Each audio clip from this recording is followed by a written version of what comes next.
Lalu berkatalah Elia, orang Tisbe, dari Tisbe Gilead, kepada Ahab, "Demi Tuhan yang hidup, Allah Israel yang kulayani, sesungguhnya tidak akan ada embun atau hujan pada tahun-tahun ini, kecuali kalau kukatakan." Kemudian datanglah firman Tuhan kepadanya, "Pergilah dari sini, berjalanlah ke timur dan bersembunyilah di tepi sungai Kerit, di sebelah timur sungai Yordan. Engkau dapat minum dari sungai itu, dan burung-burung gagak telah kuperintahkan untuk memberi makan engkau di sana." Lalu ia pergi, dan ia melakukan seperti firman Tuhan. Ia pergi dan diam di tepi sungai Kerit, di sebelah timur sungai Yordan.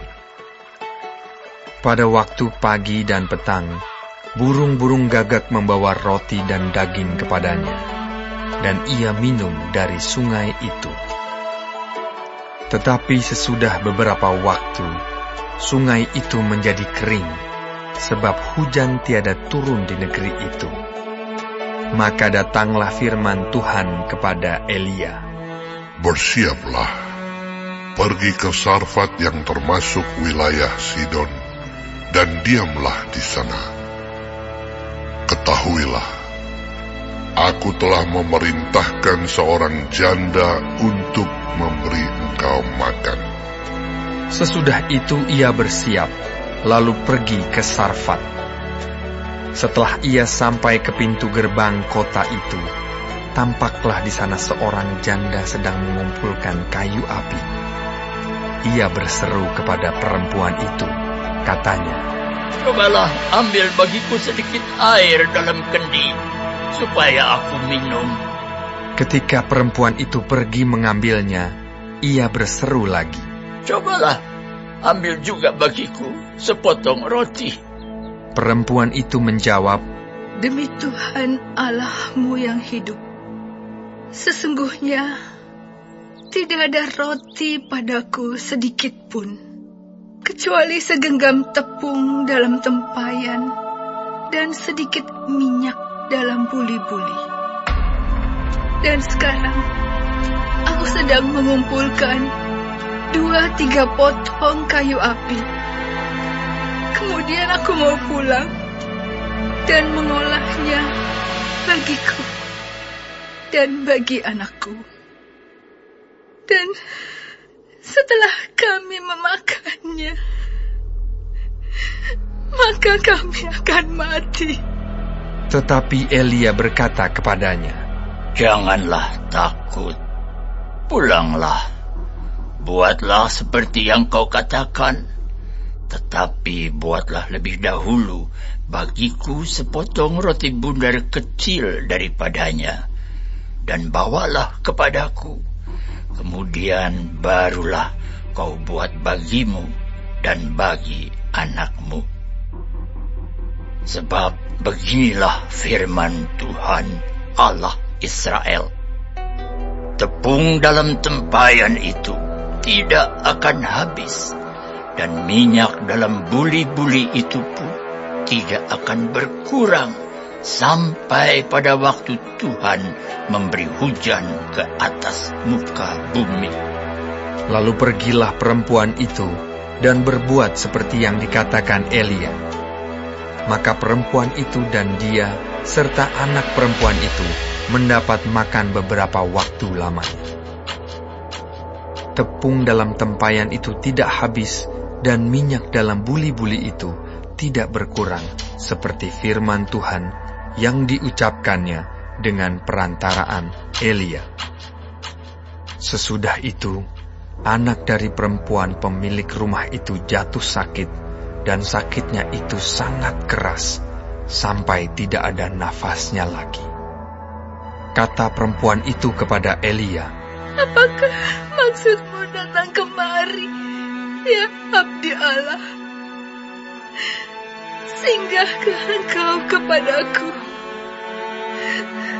untuk mengingatkan kesalahanku dan untuk menyebabkan anakku mati?" kata Elia kepadanya, "Berikanlah anakmu itu kepadaku." Elia mengambilnya dari pangkuan perempuan itu dan membawanya naik ke kamarnya di atas dan membaringkan anak itu di tempat tidurnya. Sesudah itu ia berseru kepada Tuhan, katanya, "Ya Tuhan Allahku, apakah Engkau menimpakan kemalangan ini atas janda ini juga, yang menerima aku sebagai penumpang dengan membunuh anaknya?" Lalu ia mengunjurkan badannya di atas anak itu 3 kali dan berseru kepada Tuhan, katanya, "Ya Tuhan Allahku, pulangkanlah kiranya nyawa anak ini ke dalam tubuhnya." Tuhan mendengarkan permintaan Elia itu, dan nyawa anak itu pulang ke dalam tubuhnya, sehingga ia hidup kembali. Elia mengambil anak itu, ia membawanya turun dari kamar atas ke dalam rumah dan memberikannya kepada ibunya. Kata Elia, "Ini anakmu, ia sudah hidup." Kemudian kata perempuan itu kepada Elia, Sekarang aku tahu bahwa Engkau abdi Allah, dan firman Tuhan yang Kau ucapkan itu adalah benar.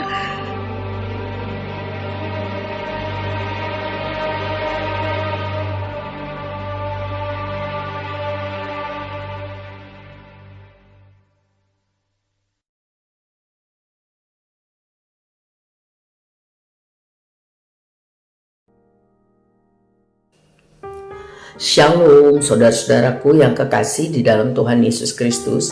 Puji Tuhan kalau kita masih diberi kesempatan hidup hari ini dan dapat mempelajari firman Tuhan, panduan kehidupan dari kitab 1 Raja-Raja 17. Tuhan Yesus memberkati. Saudara, catatan ini mengenai kehidupan Ahab dan Elia. Ahab Raja Israel telah mengalami pertolongan Tuhan, tetapi ia memilih hidup melawan, memberontak, tidak taat kepada Tuhan.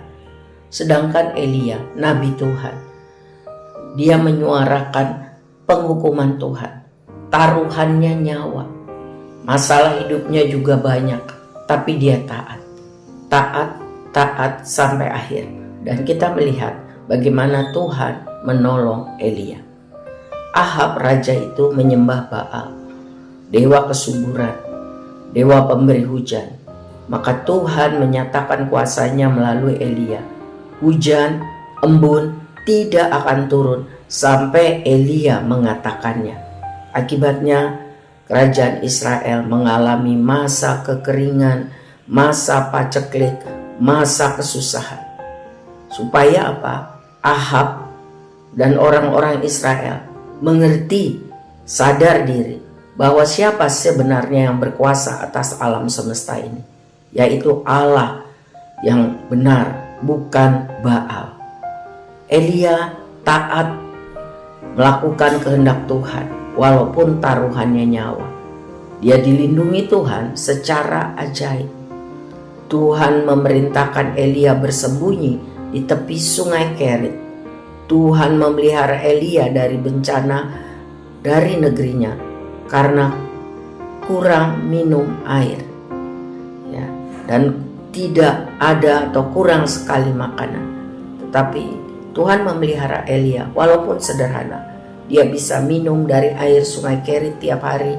Dia bisa makan dari makanan yang dikirimkan Tuhan, perantaraannya burung gagak. Ajaib bukan? Lalu Tuhan melanjutkan pemeliharaannya melalui seorang janda miskin di Sarfat yang hanya memiliki persediaan makanan terakhir untuk dirinya dan anaknya. Tetapi karena janda miskin ini taat melakukan permintaan Elia, Nabi Tuhan itu, maka terjadi mujizat. Janda itu dan anaknya terpelihara kehidupannya. Jadi Tuhan memelihara hidup keluarga janda miskin di Sarfat itu dengan ajaib. Bahkan suatu hari Anak janda itu mati karena sakit keras, dan dengan anugerah Tuhan dapat dihidupkan kembali melalui pelayanan Elia. Inilah perbedaan hidup antara Ahab, raja yang kaya tapi memilih tidak taat. Akhirnya yang terjadi kesusahan, kesulitan, hukuman, dan akhirnya maut. Sedangkan Elia taat walaupun banyak mengalami kesulitan, taruhan nyawa, ya. Dan janda miskin di Sarfat taat kepada kehendak Tuhan. Maka yang terjadi adalah perlindungan Tuhan, penyertaan Tuhan, pemeliharaan Tuhan. Jadi saudara, pemeliharaan Tuhan yang ajaib masih berlaku sampai hari ini. Mari kita memilih hidup taat, melakukan firman Tuhan setiap hari. Amin. Tuhan Yesus memberkati.